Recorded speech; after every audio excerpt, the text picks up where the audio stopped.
A mind is a terrible thing to waste, or so we say, but so many of us do it every single day without even realizing it and spending hours, looking at phones, getting dopamine hit after dopamine hit. And this changes the patterns of our brain. And it's extremely detrimental to our children. There's so many different studies about it, but it's become normalized. Having an iPad at 2 years old. I mean, it's legal in many states now to fry your brain with substances and call it recreation. And I know a lot of people don't like that. I just said that, the creator made them, yes, but he always wanted us to have a sober mind. So the way that you want to use it is not necessarily how it should be. There's so many chemicals that haven't even been studied long term. In fact, it came out this week that various of the cereal products or oat products contain different chemicals that are linked to infertility and cognitive issues. And what we don't even realize is that the FDA conducts testing on maybe 1% to 2% of the products that they, FDA labeled, regulated. And so by the time they find an issue, the harm has already likely been done. And so going back to that, the cereal companies, one of the biggest manufacturers, I think it was General Mills, the CEO, came on. He was like, we comply with all the regulations. So what does that mean? And so what does that tell us? You know how they say when you point at the blame at someone else, there's 3 fingers back at you. And so I know, again, many of us don't want to hear this, but they've shown us they don't care about you or your family. They don't care about your health. They don't care about giving you the healthiest foods. They care about profits. And so now you've seen their hand, and what are you going to do about it? That's basically what it is. We're told so many things are safe, and then we find out later that that's not the case. Tylenol and other NSAIDs, as a class of drugs, were linked to things like autism, ADHD, and then cognitive delays. And this is public knowledge. And yet people still continue to take these pills without reservations, without asking questions, without doing their own due diligence, without reading warning labels, without reading ingredient lists. And then if they have a problem, they want to cry wolf. Part of the blame is on you. Our brains are powerful. We need it to, we need our brains to walk, to talk, to eat, all these different things. But our brain's also a muscle. So it must be exercised or utilized. And if it doesn't, it can be diminished. And I shared before about how women on birth control, it was found that they had a smaller hypothalamus. And that's the part of the brain that actually signals menstruation, ovulation, with the hormones. And so do we really think that we can continue to live unnatural, unbalanced, and there's no consequences? And that at the same time, these are things that no one cares about until they reach an elderly age, or until they're sick, or until their child is sick. And then by then it's too late. We can't grow brains, even with the finest herbs. We have to realize that there is lines. If you are a believer, you know that the greatest battles are those that are fought in the mind. So how you see and how you view the world is based on how you interpret all of these scenarios that you're in. Half empty, half full, right? You decide. So we're up against a lot of different boundaries. Stress, anxiety, depression, all of these rates are rising, and all of these factors alters our brain function and our body's ability or capacity for output as well. And so is it okay if I share something with you guys? I was just looking at some statistics on mental health, right?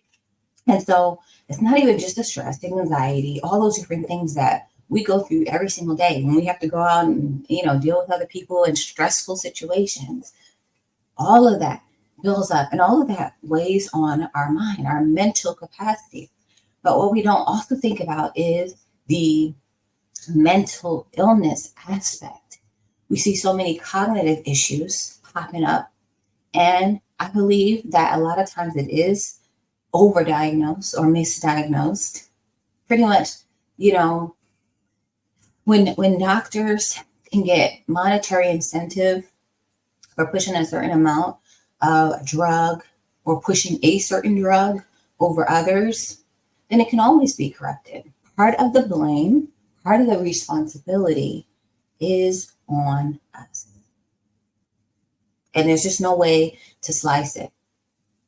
And so, yes, it's going to take a little bit more time out of your schedule to maybe look at the ingredients, see, okay, is it bioengineered? Like, maybe looking at some of the different farms, like, so, you go and get your fruit or whatever, and it says whatever farms, and you go look up and see. You don't have to like go there. That could be another thing, but just look up their company and find out more about who are the people that are preparing my food. If you put that responsibility in someone else's hand, then you need to make sure that you're okay with that. Because when you pick it up and when you decide to purchase it, you're helping them, one, continue to be in business. You're helping them to continue. But that's a choice that you made. That's something that you put your vote behind. And so you need to be 100% okay with it. And then if something happens, part of the blame does fall on you too. Like I said, people don't want to hear about responsibility. People, the number one thing is, I don't have enough time and all those different things. Well, you make time for the things that are important. And if you say that your health is important, a lot of people make resolutions regarding health. Well, if it's important, then do what is required. To those who much is given, much is also required.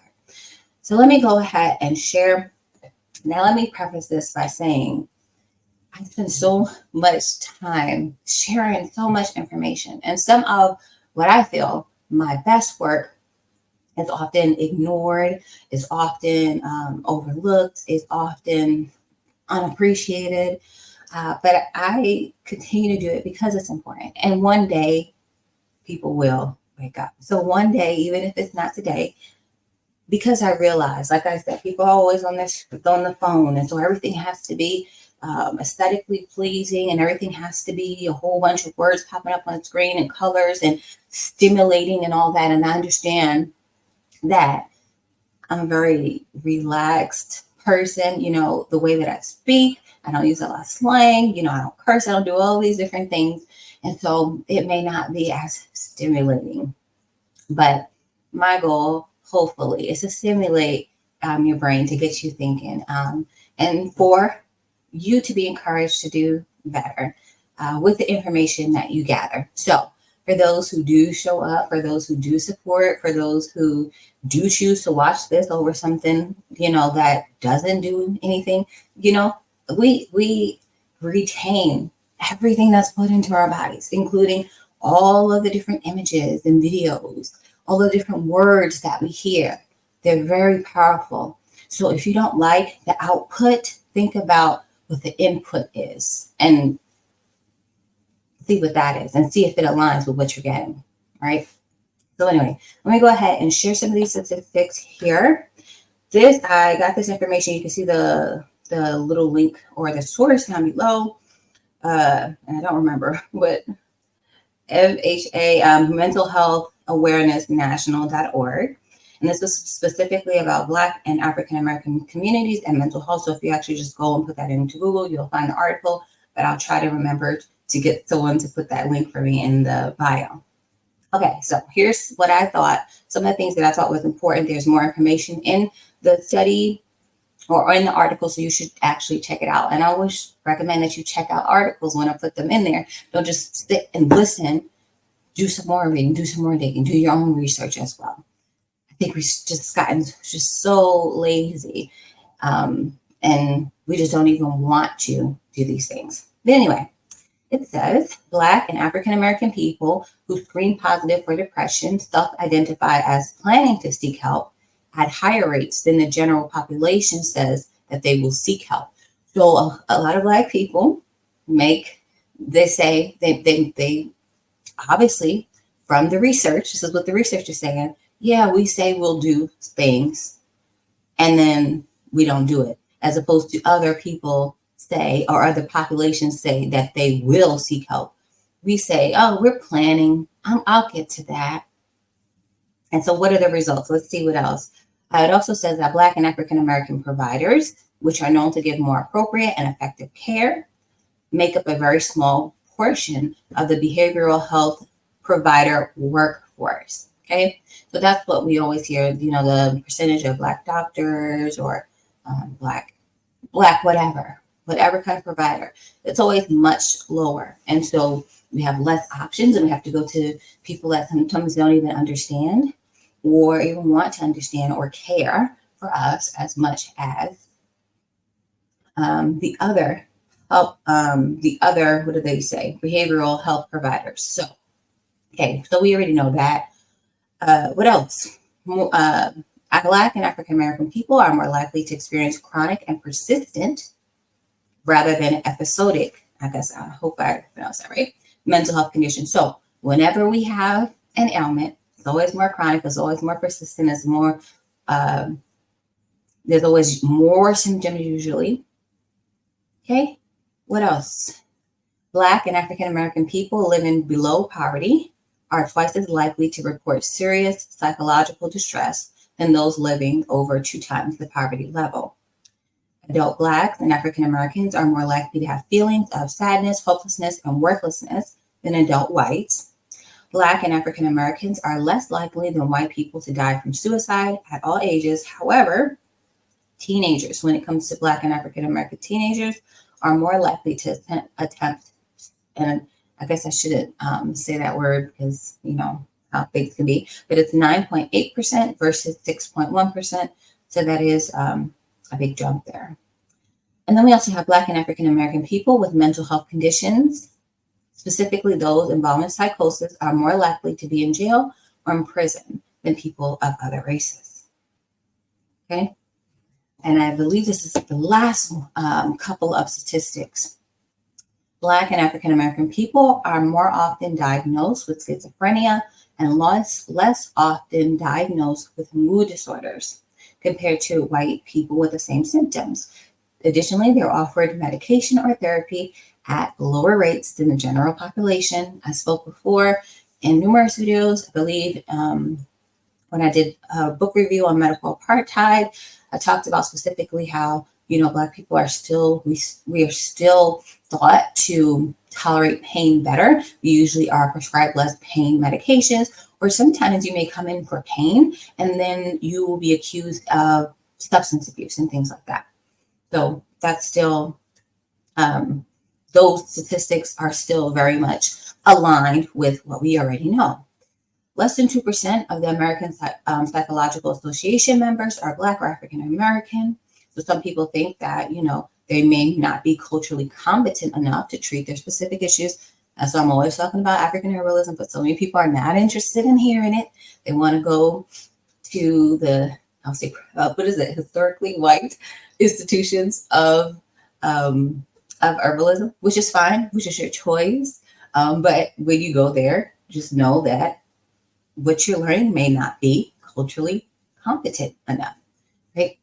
But anyway, in 2018, 58.2% of Black and African American young adults, 18 through 25, and 50%, so we got 58% of the young adults, 18 to 25, 50%. So once you widen the gap to include more older generations, we'll say, or just older Black people, it does go down a little bit. So it's really need to look at that 18 to 25%. But these are people with serious mental illness. So 58%, 58.2%, and 50.1% of these adults with serious mental illness did not receive treatment. So in both cases, over 50% of adults that were 18 through 49, and it could be a little higher the younger they are, did not receive treatment. So here's my question. Here's my question for all of you. Let me make this bigger. What do you think the repercussions of this is for a community that has more than half of people with mental illness not receiving treatment? How does that affect the rest of the community? Does that align with the things that we see happening? Is that a safe community? When they say, these rappers or athletes, they get money and then they move away. Is that a place that you would want to Like, you know, like when you're choosing houses and you can see the statistics and different things like that. Is that a place that you would say, if that was the area you were looking at, is that a place where you would say, yes, I want to raise my family there? And so what can we do about this?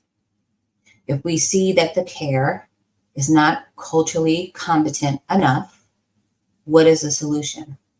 We see that enough people are not on boards, right? Enough people are not in authoritarian roles.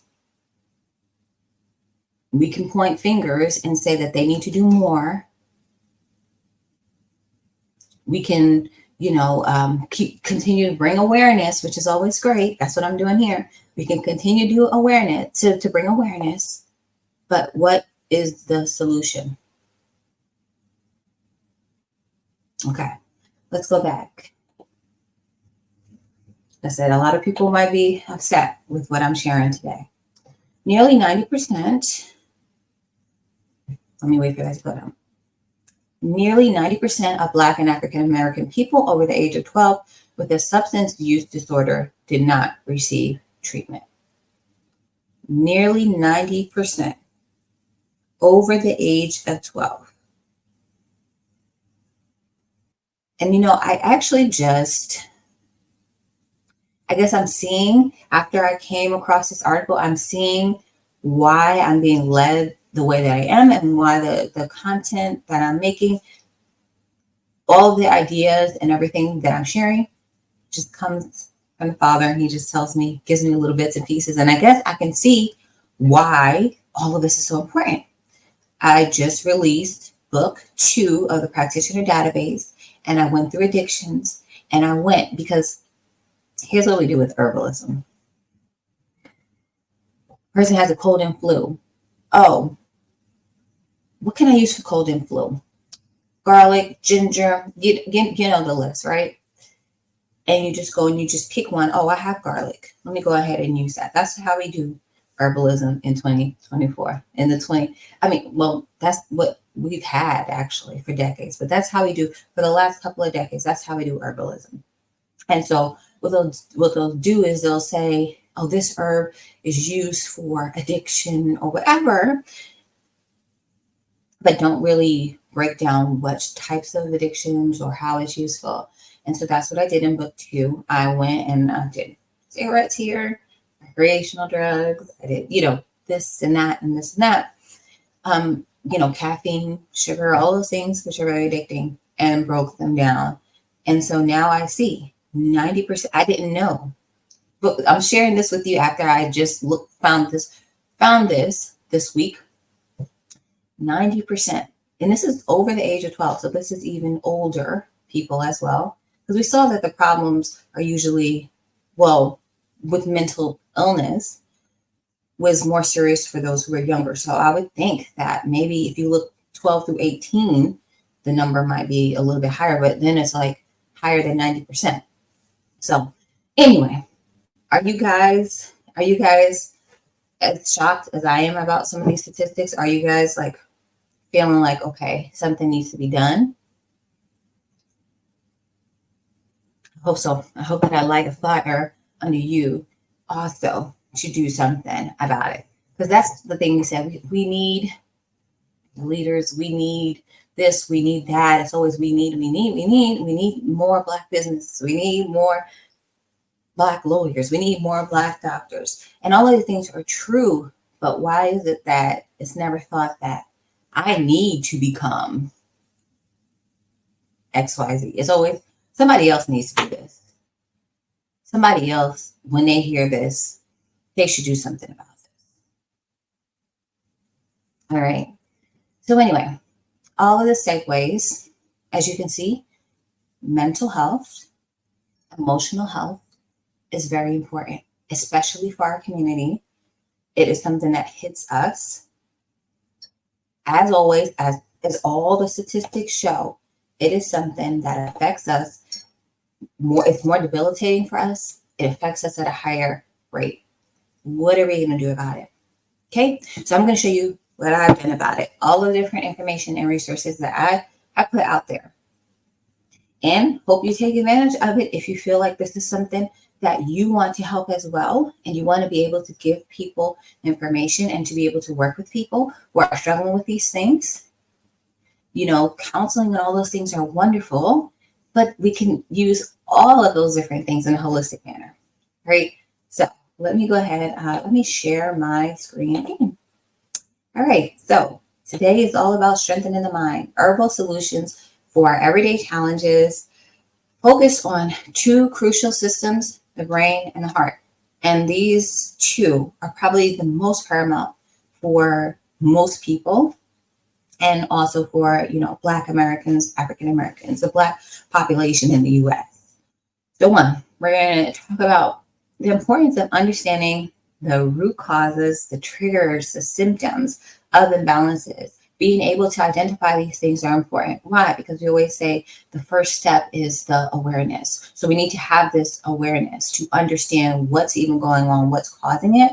Because, like I said, a person might be struggling with infertility, not understanding that it's different foods that they're eating. And they may think that they are eating Cheerios because then they say Cheerios are like heart healthy or whatever they say in the commercials or whatever. And so you're thinking that you're doing one thing, and then there's just disconnect because you don't understand, what's inside. And I, a long time ago, stopped eating any oats because I do really love oats. I stopped eating any oats that were not organic. And so there were some times when I could see the price of the regular oats and the price of the organic oats. And usually it's at least, double. But that's something I decided to do. So when I saw the report, I knew that I stopped eating it because it was found that it had Roundup, like the oats and probably wheat and all of these things have Roundup. And so I had stopped. But, it's just like, if I would have just been lackadaisical about it, then what could I have unknowingly done to me and my children by giving them these things? We need to understand that. We need to repair, restore, and replenish. So all of that is important. And increase our quality of life. So like I said, so many times people will wait until they're sick or wait until they're older, right? And things aren't working the way that it once did. But why don't you want to have each day have your body at 100%? Why don't you want to have a great quality of life all the time, your whole life, right? And not just at the end, then you want to do something about it. So keeping your brain sharp and your blood pumping like a well-oiled machine, right? Your cardiovascular system working like a well-oiled machine. That's what we want. We also want to create holistic protocols. I talk about holistic all the time, and I know people are probably tired of hearing me say it, but most times people are saying that they have a holistic approach, and it's not. It's not looking at all of the different variables, all of the different factors, and then putting it into something that is comprehensive and whole and all encompassing.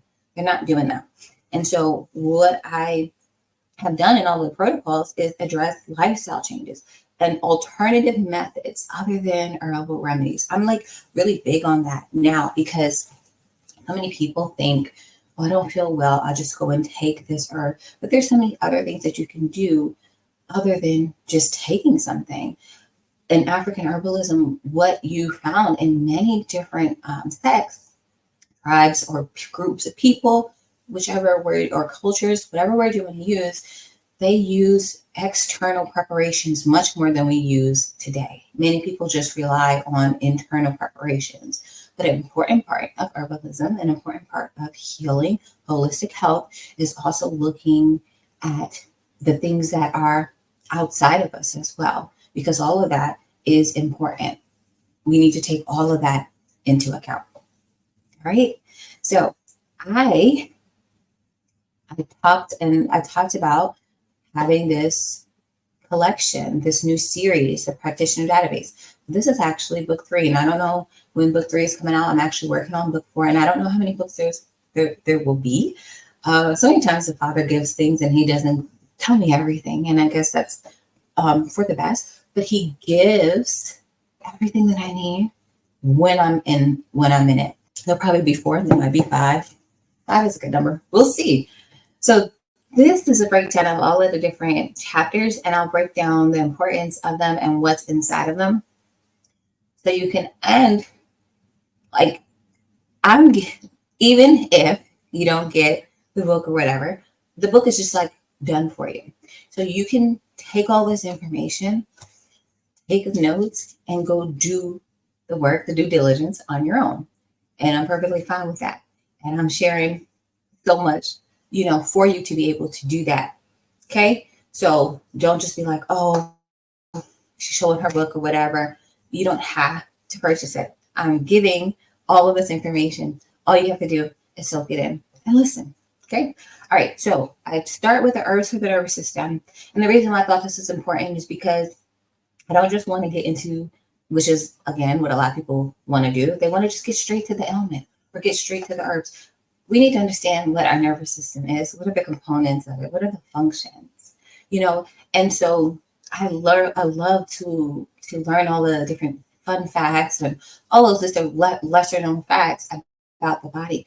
And it's just amazing. And it will make you marvel at how wonderfully crafted and created each of us is, and how remarkable the system is to be able to repair and revitalize itself and the different processes that it goes through to do that. Then we have the ADHD herbal protocol.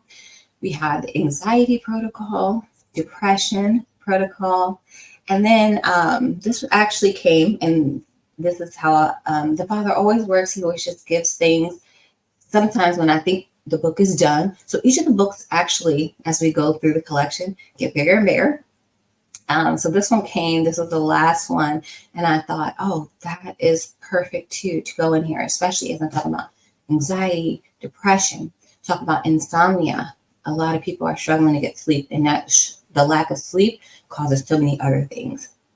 And if you're not even able to have that rest, your body does so much work while you're sleeping.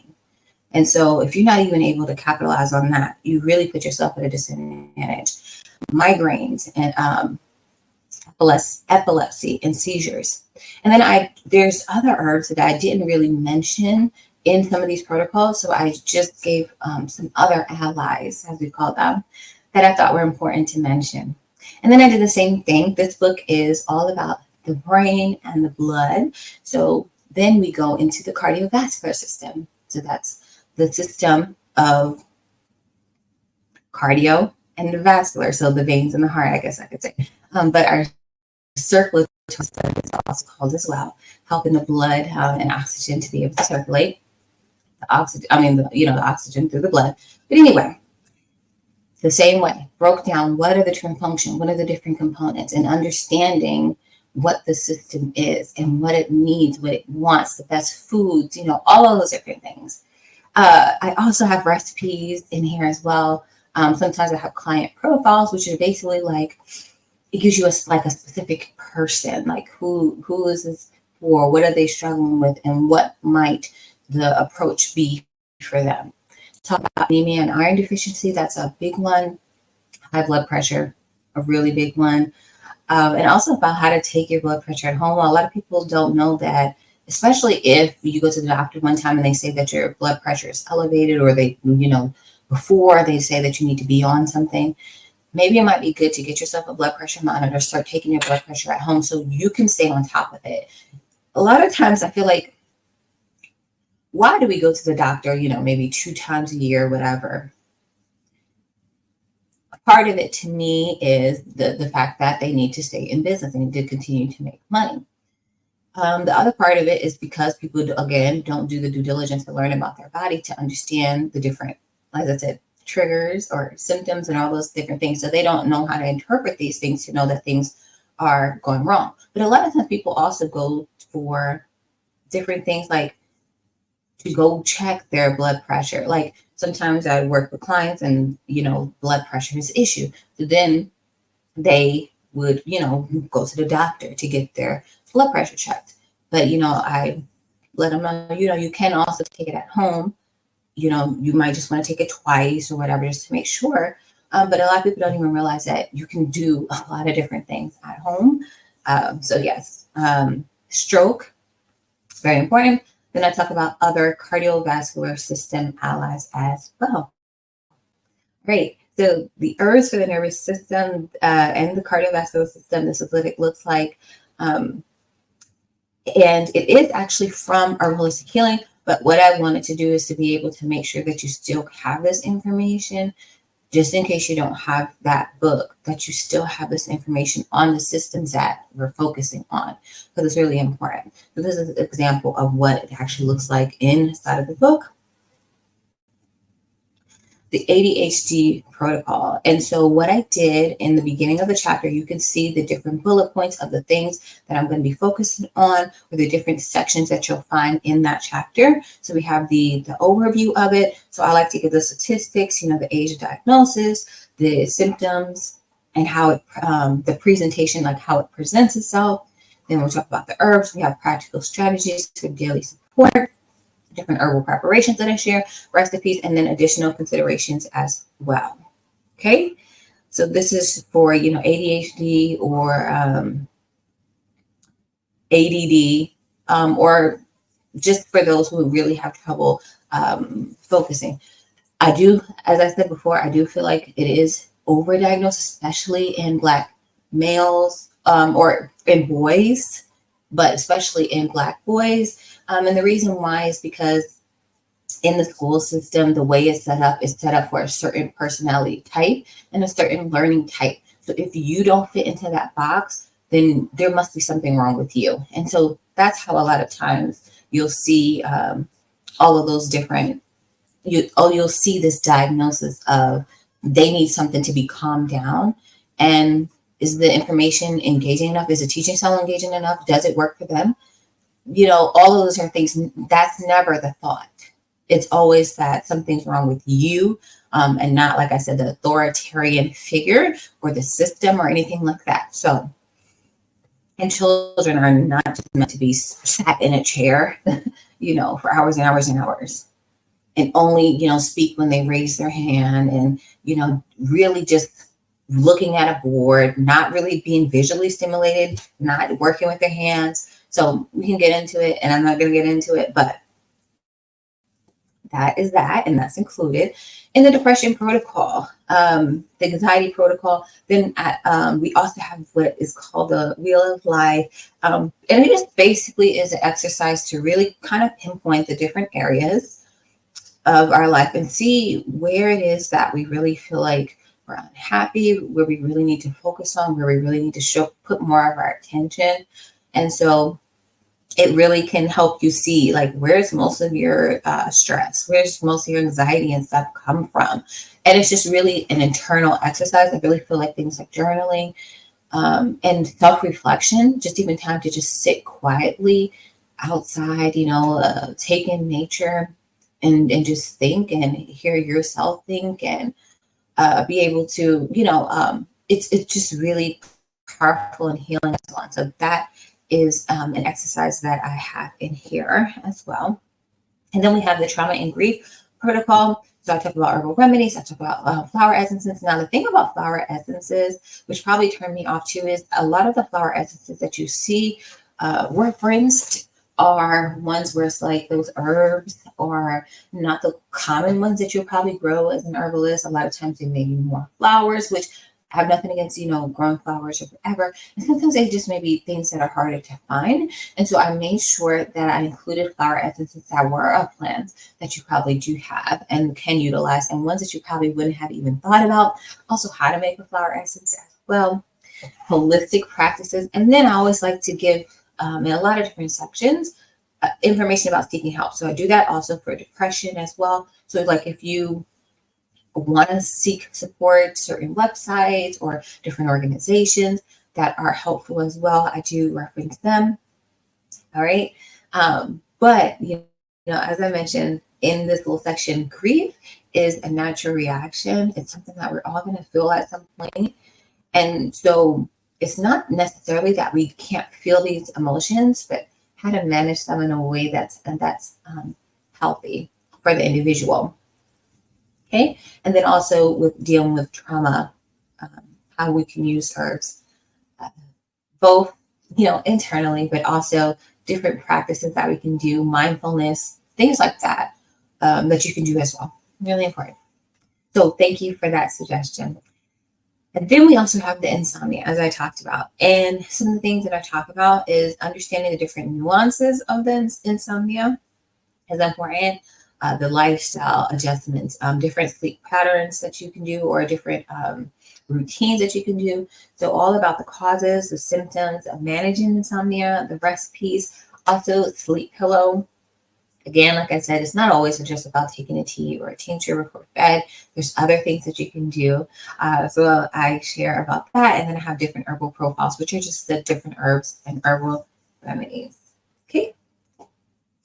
And then we have the migraines. So I talk about the different types of migraines, which is important, different potential causes of it. So a lot of times you'll say, what can I use for headaches, right? There's all different types of headaches. There's all different causes of headaches. So how do you know what to use for headaches?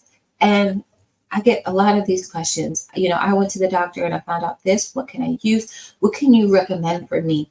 And it's not that I don't want to recommend or I don't want to help, but there's just a way to do it. And so I want to be able to help. If I'm going to give you a recommendation, it's going to be to help you and not to hurt you. So there's information that I would need to get before I can give you a tailored response. So I do have to, we do have little template responses that we do give, and it lets people know, like, y'all's Apothecary, we are holistic in more than just the words. So that means that we can't do like consults through the comment sections or anything like that. If you're interested in getting specialized help, that's what we do. So I just wanted to show a little bit of why that may be, if a person asks a question or if someone may ask a question on this. I find that whenever I mention and explain things, that's usually when I get a comment right there on that post or video. So this is the reason why. And we might just have to give a timestamp for it. Okay. So then the holistic approach to migraines, yes, it is more than just taking a tea or herb or a capsule or whatever. There's other things that you can do. So we always talk about that, different lifestyle changes, herbal remedies. And also I mentioned in some of these sections, I'll let you know where you can find more. So like I said, read the herbs for the nervous system and also the herbs for the musculoskeletal system, because we have a pain section. So it lets you know where you can find more information. So whenever I have herbs, well, sometimes it'll be like, if I list 5 herbs, people will think that those are the 5 migraine headache herbs. No, there's so many different more things that you could use. And so I kind of also break that down, and I break down in this section and other sections of the books of the different actions of herbs, so you know where to, like, if you are struggling with migraines for a very long time or whatever, you really want to dive into it to really find the best remedy for you, then look at nervine herbs, or then look at vasodilator herbs based on what the actual need is. Look at analgesic herbs, which are pain relieving herbs, right? So it gives you information on where to look. And then we also I like to have a lot of different charts and assessments and all these different things in here, because I want you to go and do the work. And I know that learning a lot of times is by having you repeat, not even just repeat that, having you explain things, having you write things down is more effective a lot of times than you hearing things. And so that's why we have different resources, like in this section, the migraine diary chart. I'm not sure if I didn't mention any other charts that we have. So in the chapter about seizures, we have our seizure log, and I explain how you actually use it, what's the importance of each of the things that we put inside as well. And so you have things that you can track: the date, the time, the duration, the severity, and additional notes and different things like that. As you are going through these protocols, you want to make sure that you do keep track the things that you're eating, how you're feeling, rate your pain, things like that, because how do you know that you're making progress? A lot of times you may think that you're not making progress, but if you're actually writing things down, you'll be able to see, okay, maybe I ate this and this and it was worse these days. Maybe I need to make a change there. Or, I didn't really feel like much was happening, but I did notice this and that.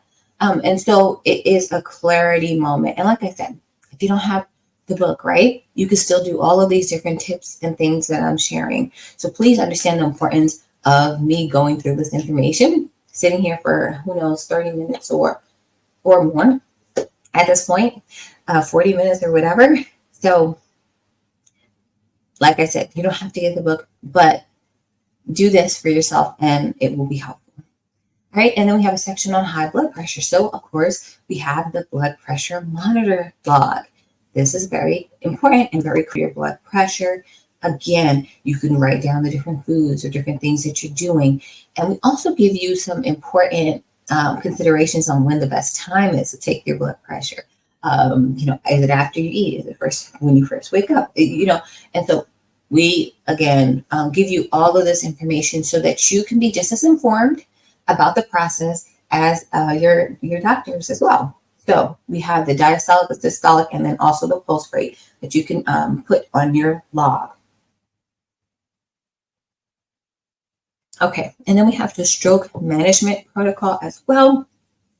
Causes of stroke, very important. The different there's different types of strokes as well. So it's just really important to look at all the different nuances, all of the, like, it would be like looking through deep enough so that you can see the fine print. That's what we really want to do so that we can make sure when we go deep, we make sure we got everything.